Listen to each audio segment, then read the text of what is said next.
Hola, estamos en el curso EH2310 que se llama Camino a la Extinción, pero como ya saben, es una pregunta, no es una afirmación, aun cuando hay varias cosas que sugieren que no lo estamos haciendo del todo bien en términos de poder proyectarnos hacia el futuro. El, mm, eh, Cambiamos de unidad temática. La primera unidad temática, hablamos de límites planetarios y necesidades de la población. Y ahora pasamos a todo lo que son una unidad temática donde vamos a estar vamos a estar discutiendo acerca de todos los acuerdos que existen a nivel planetario para finalmente terminar en lo que es el Acuerdo de París y entender qué es lo que significa ese Acuerdo de París en términos de cosas concretas. Em, y este video en particular voy a estar hablando acerca el contexto internacional que existe en torno a la gobernanza para mecanismos de toma de decisiones o de llegar a acuerdos a nivel planetario, ¿ya? Antes de eso, me gustaría hacer hincapié en un par de láminas. Esto de acá es una carta al director de un diario de Nueva Zelanda, si es que mal no me acuerdo, que fue publicada el 14 de agosto de 1912, ¿ya? Y la idea de esta persona que escribió la carta es que hizo un cálculo y dijo, mira, ¿sabe qué? Al paso que vamos, se está quemando tanta cantidad de carbón para efectos de electricidad y transporte, principalmente en esa época, y si es que esto se relaciona con el efecto de invernadero, se tendría que esta masa que se está emitiendo va a producir, va a incrementar el efecto de invernadero en la Tierra, lo cual podría tener algunas repercusiones eh, en algunos siglos, ¿ya? O sea, desde hace ya harto tiempo, ya más de un siglo, que se tiene alguna idea de esta relación entre combustibles fósiles y concentraciones de CO2 en la atmósfera y efecto invernadero y aumento de la temperatura. Nos saltamos un par de décadas, 70 décadas, y aquí aparecen los resultados de un informe eh, que, que hizo Exxon. Exxon es una empresa extractora de petróleo. E hicieron un estudio científico, ¿ya? Para poder entender más o menos qué es lo que podría estar pasando y llegaron a esta figura y otras cosas más, donde se relaciona en función del tiempo, aquí tiempo, y la concentración de CO2 atmosférico, dadas las proyecciones que ellos manejaban en términos de explotación de petróleo, su negocio básicamente, y lo relaciona directamente con el aumento de la temperatura, ¿ya? Medido en términos de grados Celsius. Y hay una curva y se ve evidente que hay un aumento sostenido en la concentración de CO2, también un aumento en la temperatura, siguieron hasta valores de 3 grados, 4 grados sobre 4 de calentamiento, y el resultado está bastante bueno. Estamos en el 2025. Hoy día tenemos una concentración de 427, 425 por ahí ppm, y tenemos un aumento de la temperatura de 1,2 grados Celsius, que coincide perfectamente o sea, no perfectamente, pero coincide muy bien con estas estimaciones que se hicieron hace ya harto tiempo atrás. Entonces, las repercusiones de esta relación que tiene en términos de uso de combustibles fósiles y el aumento de la temperatura a través de la concentración de CO2 en la atmósfera es algo que se conoce desde hace harto tiempo. Y ahí viene la pregunta, bueno, si se conoce, ¿por qué no se ha hecho? La respuesta en el caso de Exxon es más o menos lógico, porque su negocio depende básicamente de la extracción de petróleo.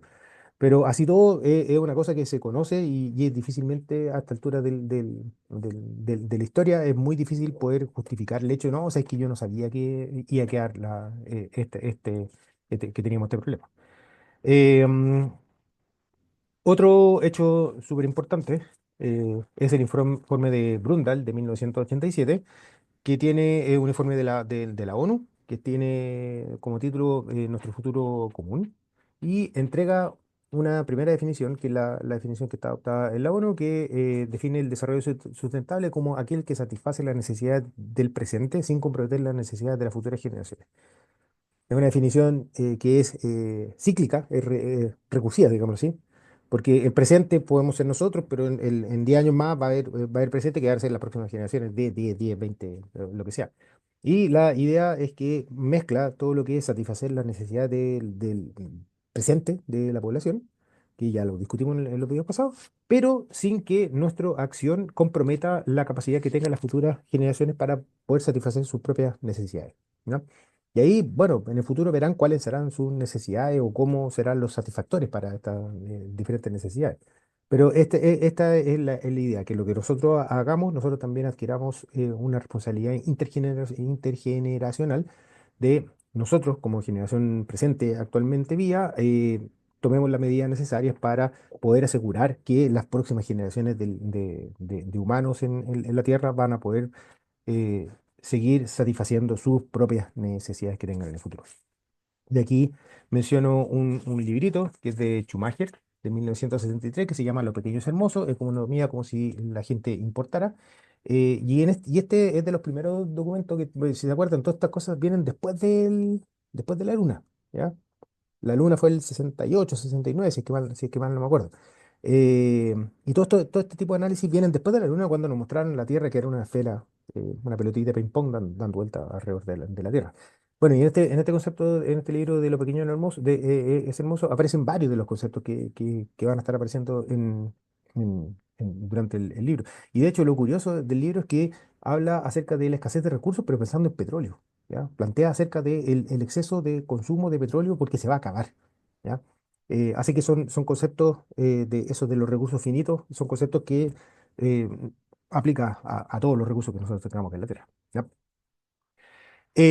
Otro hito bien importante, pero aquí ya entrando a negociaciones internacionales que se dan en la ONU, es la cumbre de Río, que fue en el año 1992. Y esta cumbre terminó con lo que se conoce como la Declaración de Río, donde defiende 17 principios, sobre los cuales se trabajaría los temas medioambientales en la ONU. ¿Ya? El primero, por ejemplo, dice el principio uno, dice que los seres humanos constituimos el centro de las preocupaciones relacionadas con el desarrollo sustentable eh, y que tenemos derecho a vivir una vida saludable y productiva en armonía con la naturaleza. ¿Ya? Eh, Desarrollo sustentable, o sea, el foco es de lo que nosotros hagamos, el foco tenemos que ser nosotros, no la economía. ¿Ya? El foco debiera estar puesto en las personas. El principio 15 se conoce como principio precautorio y que obviamente dice que cuando haya peligro o de daño grave o irreversible, la falta de certeza científica absoluta no debe utilizarse como una razón para postergar la adopción de medidas eficaces en función de los costos para impedir la degradación del medio ambiente. Y ese es un principio que de alguna manera se hace cargo de algo que escucha, ¿no? Ah, pero es que, sabes que todavía no es cierto que efectivamente haya riesgo, que todavía no se sabe que nos vayamos a extinguir, por poner un ejemplo. Ya. Está bien, ¿no? Puede que haya una incertidumbre, puede que eventualmente tengamos algún gen entre medio que nos haga que resistamos temperaturas súper grandes, no hay ningún problema. Hay algo de incertidumbre en el análisis. Pero lo que dice este principio es de que esa incertidumbre no puede ser ocupada como un argumento para evitar de que se implementen las soluciones, porque estamos hablando de riesgos grandes. O sea, el riesgo de falla, si bien existe una cierta probabilidad que todo lo que se está diciendo en términos de cambio climático, podemos aceptar de que existe una probabilidad de que no esté correcto, ¿ya? También hay que reconocer de que hay una alta probabilidad de que sí esté en lo correcto y el riesgo de falla es enorme. Entonces, de que existe esta probabilidad de que no estemos en lo correcto, no debiera ser un argumento para impedir que nos autoextingamos, por decirlo de alguna forma. ¿Ya? El principio número 20 habla de las mujeres que deben desempeñar un papel fundamental, y los hombres también, evidentemente, tenemos que desempeñar un papel fundamental en la ordenación del medio ambiente y el desarrollo. Pero esto acá, insisto, estamos en el contexto del año 92, que es bastante, han pasado varias cosas desde el año 92 hasta la fecha en términos de empoderamiento de mujer y participación de mujeres en, en la toma de decisiones y también la participación de hombres en la crianza. Y el principio número 21 habla de jóvenes, ¿ya? Que debieran movilizar la creatividad, ideales y valores de los jóvenes para forjar alianzas mundiales y una serie de otras cosas. Entonces, es un documento donde básicamente invita a diferentes partes que no necesariamente están tan siempre reconocidas el año 92. Se impone el principio precautorio, que yo creo que es súper importante. Se pone que el fondo de todo tiene que ser las personas, no la economía por sí sola, ¿ya? Aun cuando la economía es importante que exista y que exista bien, porque así las personas nos va bien, pero el foco no es la economía propiamente tal, ¿ya? Y así todo aparece en una serie de principios que los pueden estar revisando. Está también la Declaración Universal de los Derechos Humanos. Léanla, léanla. Es una cuestión importante conocer de qué es lo que se habla cuando se habla de los derechos humanos. ¿Ya? Otro hecho importante es que en esta cumbre de Río del 92 se crearon dos convenciones. Uno es la Convención Marco de las Naciones Unidas para el Cambio Climático y la otra es la Convención Marco de las Naciones Unidas para la Diversidad Biológica, que son como las dos grandes amenazas que tenemos ahora. ¿Ya? Cada una de estas convenciones tienen reuniones periódicas. Las convenciones están formadas por partes. Se evita ocupar el nombre país o nación porque hay algunas naciones que no necesariamente son países, hay algunos países que no necesariamente son naciones, también hay algunas partes que son agrupaciones de naciones, como por ejemplo la Unión Europea está como una parte de estas convenciones de acá. También aparece el Estado Vaticano como una parte, también aparece el Estado palestino, también como una parte observante. Entonces, por eso es que no se ocupa la palabra naciones, estados, sino que se ocupa la palabra parte, que sería como un concepto genérico. Y en temas de estas reuniones periódicas se conocen como COP, Conference of the Parties, conferencia de las partes. En el caso del cambio climático, la última que se hizo fue la COP 29, que se fue en Azerbaiyán en África, o sea, África, perdón, Rusia, por ahí, por abajo, los países están, digamos así. La COP 30 este año, se va a hacer este año en Brasil, ¿ya? En el caso de la diversidad biológica, la última fue la COP de Cali, el 2024, y a mí me gusta la COP 25, donde, entre otras cosas, que fue medio raro porque fue en pandemia, al final no tengo idea dónde, pero iba a ser como China, Canadá, alguna parte, pero pandemia, chocó pandemia. Donde en esa COP 25 de diversidad biológica se acordó la protección del 30% de la superficie del planeta. ¿Ya? Esos son los volúmenes que tenemos que debiéramos ser capaces de visualizar. El 30% de la superficie del planeta debiera estar con algún nivel de protección desde el punto de vista medioambiental. ¿Ya? Eh, Nos saltamos yo en el primer video les dije en septiembre del 2015 se firmaron los ODS, los Objetivos de Desarrollo Sustentable. En diciembre del 2015 se ocurrió la COP 21 que fue en París, que terminó con el acuerdo de París, donde el artículo dos de este acuerdo habla de los tres principales puntos a los cuales se llegó a acuerdo. ¿Ya? El primer punto dice que mantener el aumento de la temperatura media mundial en un valor muy por debajo de los 2 grados Celsius respecto a los niveles preindustriales, prosiguiendo y proseguir los esfuerzos para limitar el aumento de la temperatura a 1,5 grados Celsius con respecto a los niveles preindustriales, reconociendo que ello, o sea, que esto mantenerlo en 1,5, reduciría considerablemente los riesgos y efectos del cambio climático. ¿Ya? En los próximos videos vamos a estar discutiendo qué es lo que significa este tipo de cosas. Después lo otro dice aumentar la capacidad de adaptación, es el punto 2, dice aumentar la capacidad de adaptación, que es otro concepto que también lo vamos a discutir, a los efectos adversos del cambio climático y promover la resiliencia del clima y un desarrollo bajo de emisiones de gases de efecto invernadero, de modo que no comprometa la producción de alimentos. eh, de modo que no comprometa la producción de alimentos. Guárdese esa cosa en la cabeza y le menciono que los acuerdos de las COP son acuerdos que son unánimes. ¿Ya? Para que haya un acuerdo en la COP, tiene que ser un acuerdo absolutamente unánime. No hay nadie que se pueda levantar la mano y decir, ¿sabes qué? Yo no estoy de acuerdo con esto acá. Por ejemplo, hubo una COP donde aparecen los combustibles fósiles, aparece el nombre, ¿ya? Eh, pero aparece solamente el carbón, no aparece el petróleo, tampoco aparece el gas natural, porque hubo países, partes, digamos así, que levantaron las manos, que no sé qué, yo no estoy de acuerdo con que aparezca el petróleo como uno, porque era una cosa que dice que se tiene que bajar las emisiones drásticamente el consumo de carbón. Pero hubo parte que dijeron, no sé, que yo no estoy de acuerdo con que hay que bajar drásticamente el consumo de petróleo en el sistema. ¿Por qué? Bueno, porque eran países productores de petróleo, porque hay países que ven que su desarrollo económico depende de esta materia prima y una serie de otras cosas, pero el hecho es que hubo un par de países que dijeron, levantaron la mano y en ese acuerdo solamente aparece carbón natural, pero no aparece ni petróleo ni gas natural, que son dos combustibles fósiles igualmente contaminantes como el carbón. ¿Ya?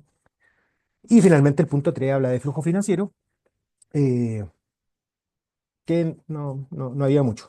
Pero, insisto, de modo que no compromete la producción de alimentos. Eso es como la frase. Yo la considero como fuerte. Porque esa es la magnitud de los problemas que eventualmente pues, estamos enfrentando. Que hay un colapso de la cadena de producción y distribución de alimentos que puede significar la muerte de miles de millones de personas. ¿Ya? Porque fallaron las plantaciones de arroz, porque fallaron las plantaciones de trigo, porque fallaron plantaciones de lo que sea, y esas fallaron plantaciones puede ser por inundaciones, puede ser por sequía, puede ser por varias cosas que dependen mucho del clima. ¿Ya? Y aquí un par de láminas para comenzar a pensar. Tenemos el vaso medio vacío. Han ocurrido cosas, como bien ya les dije, hay varios acuerdos, hay un acuerdo político que está firmado, ¿ya? Fue unánime por todas las partes.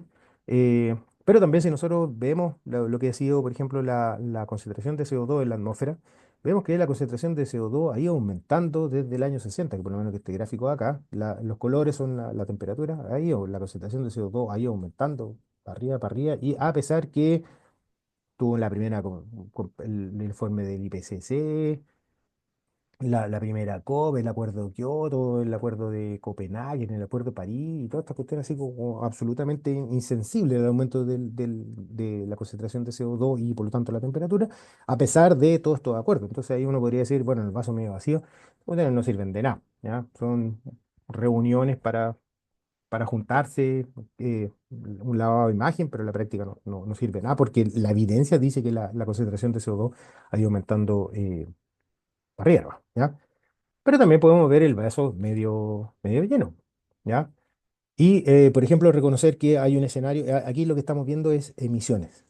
Esto acá es concentración de CO2. Estos son emisiones. Entonces se ha visto que las emisiones de CO2, si bien han ido aumentando, por aquí pasó el COVID, había una tendencia, ¿ya? Una tendencia al alza, pero producto de todos estos acuerdos de París, esa tendencia se proyectó que ya no iba a ser tan al alza, sino que comenzaron a haber acuerdos y algunas medidas en concreto que hicieron que se proyectara que las emisiones ya no fuera tan para arriba, sino que bajara un poco.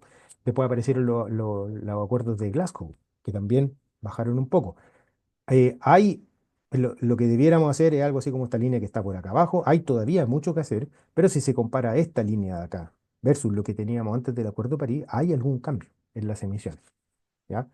Entonces, como les decía, podemos ver el vaso medio vacío, básicamente decir, los acuerdos no sirven de nada, sirven de muy de poco, porque en la práctica la concentración de CO2 no ha cambiado, o sea, ha cambiado ya para arriba nomás, pero por otro lado sí se ven algunos cambios y en las tendencias, si es que vemos ahora lo que son las emisiones propiamente tal y no tanto las concentraciones de CO2. Eh, Cómo uno ve el mundo depende de cómo uno es o cómo uno quiere ver el mundo, ¿ya? Pero lo importante acá es que existe un marco estable, un acuerdo político que existe a nivel planetario, que es este Acuerdo de París. Después hay algunos países que ratificaron, pero después desratificaron y después volvieron a ratificar y después volvieron a desratificar este Acuerdo de París, que entran y salen y ahí depende muchísimo de lo que son la coyuntura política interna, pero si es que uno ve el problema desde atrás, es que pues, sí, sabéis que efectivamente hay un acuerdo a nivel planetario, hay varios países que están orientados, varios líderes y lideresas que están orientados hacia poder abordar este tipo de problemas. Hay algunos partes críticas, pero hay cosas que están funcionando y efectivamente existe un acuerdo que es estable y que es a nivel político, a nivel planetario. Y ahí viene la pregunta, bueno, si es que el problema no es político aparentemente, porque ya hubo un acuerdo, ¿ya? ¿Cuál es el problema? Veamos, ¿ya? Así que eso sería por hoy. Nos vemos. Muchas gracias. Chau.